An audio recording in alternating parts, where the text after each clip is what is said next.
સુરત શહેર crime branch દ્વારા નકલી આરસી બુકના કૌભાંડનો પર્દાફાશ કરવામાં આવ્યો છે। બાતમીના આધારે ક્રાઇમ બ્રાન્ચ દ્વારા કતારગામ વિસ્તારમાં ડભોઈ ગામ સર્જન વાટિકા ખાતે એક મકાનમાં રેડ પાડવામાં આવી હતી, જ્યાં મકાનની અંદર નકલી આરસી બુક બનાવવાનું કામ ચાલતું હતું। અંકિત વઘાસિયા નામનો ઈસમ પોતાના ઘરમાં જ આરટીઓ કચેરીની કોઈ પણ પ્રકારની મંજૂરી વગર આરસી બુક પર લોકોના નામ પ્રિન્ટરની મદદથી પ્રિન્ટ કરવાનું કામ કરતો હતો। પોલીસ દ્વારા RTO agent Jitendra Patel, RC book બનાવનાર અંકિત વઘાસિયા, વાહન લેવેચ કરનાર સબજી ડાભી, વાહન સીઝ કરનાર અશોક ઉર્ફે બાલુ કાછડિયા તેમજ સતીશ જિલ્લાની ધરપકડ કરવામાં આવી છે। તેમજ આરોપીના ઘરેથી 270 જેટલી આરસી બુકના કાર્ડ, કોમ્પ્યુટર તેમજ પ્રિન્ટર સહિત 92,610 રૂપિયાનો मुद्दामाल कब्जे કરવામાં આવ્યો છે। 10 अगस्त की दोपहर में डीसीबी सूरत की टीम ने एक रेड के दरमियान अंकित वगासिया नाम के एक आदमी के पास से, जो डभोली गांव में रहता है सिंगनपुर एरिया में, उसके पास से 370 जितने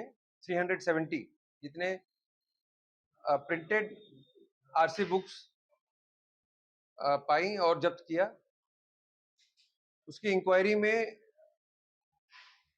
आगे ये पता चला कि ये कार्ड्स उसको जीतू पटेल नाम का एक इंसान ला के देता है और वो जीतू पटेल आरटीओ कचहरी में एजेंट के तरीके से जाता आता है और काम करता है।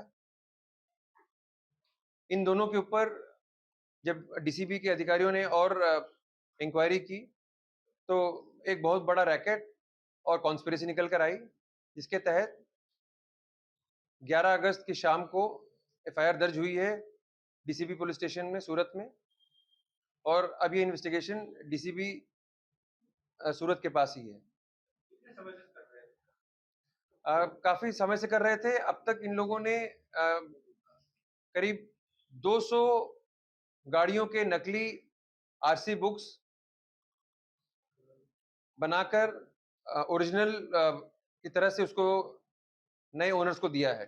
इनका एमओ ऐसा था कि ये लोग जो गाड़ियों का लोन का चेक बाउंस हो जाता है या जो ओनर्स अपना लोन नहीं पे कर पाते हैं, ऐसी गाड़ियों को आइडेंटिफाई करते थे। उन गाड़ियों को सीज करके बैंक को न देकर उनका लोन सेटलमेंट कराकर ओरिजिनल एनओसी ले लेते थे लोन का।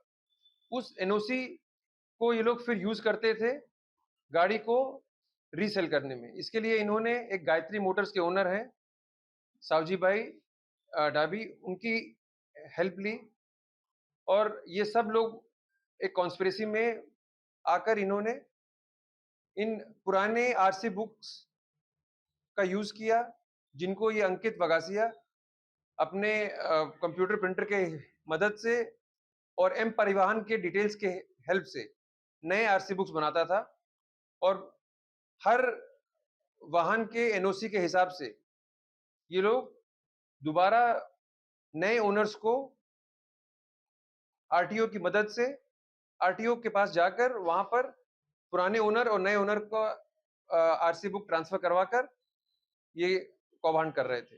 अंकित वगासिया तक पहुंचने के लिए क्राइम ब्रांच को इंफॉर्मेशन मिली थी और ये इंफॉर्मेशन एकदम सटीक थी, इसलिए ठीक अभी ऐसी कोई पुख्ता जानकारी हमारे पास नहीं है। ये पहले हमने जो है सिंपल इंक्वायरी की उन कार्ड्स का और अंकित वगासिया और जीतू पटेल के रोल के बारे में, उसके बेसिस पर एफआईआर दर्ज हुई है। हाँ, क्योंकि एफआईआर आरटीओ की तरफ से है इसलिए उनको ये जानकारी दी गई। अभी ऐसा कुछ नहीं निकला है, क्योंकि जो अभी निकला है वो ये पता लग रहा है कि आरटीओ को जो बेसिक डॉक्यूमेंट्स रिक्वायर्ड होते थे वो ये लोग उनको मुहैया करा रहे थे, और इसलिए नए ओनर्स को उनकी आरसी बुक बाय पोस्ट मिल जाती थी और पुरानी आरसी बुक जो कि फेक होती थी वो आरटीओ में जमा होती थी।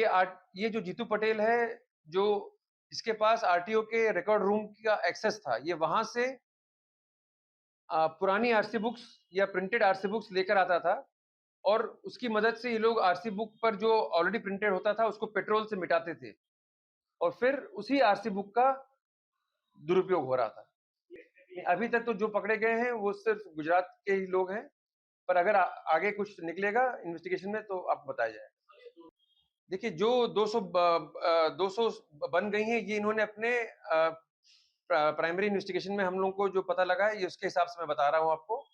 कुछ एक हमने आइडेंटिफाई भी कर ली हैं, लेकिन धीरे-धीरे हम कोशिश करेंगे कि इस पूरे मामले के तह तक पहुँचा जाए। नहीं, अभी तक मालिक को इसके बारे में कुछ नहीं पता था, जो हमें पता लगा है उसके हिसाब से उसको कुछ पता नहीं था। नहीं, एक देखिए अलग-अलग लोगों का अलग-अलग रेट होता था, पर मेन बात ये है कि अगर कोई गाड़ी 1.5 लाख की है, कोई टू व्हीलर और उसका 75,000 जैसा लोन है, तो आप उसके हिसाब से समझिए कि ये उसको एनओसी लेने के लिए बैंक से जो भी बैंक का मार्जिन होता है कि हम इतने मार्जिन पर बैंक लोन सेटलमेंट कर सकते हैं, उस लोन सेटलमेंट के हिसाब से छोटा अमाउंट पे करके ये एनओसी लेते थे बैंक से। तो उस एनओसी को यूज़ करके और जो इन्होंने फेक आरसी बुक बनाई है, इन दोनों का प्रयोग करके नए ओनर के नाम पर नई आरसी बुक बनवाते थे।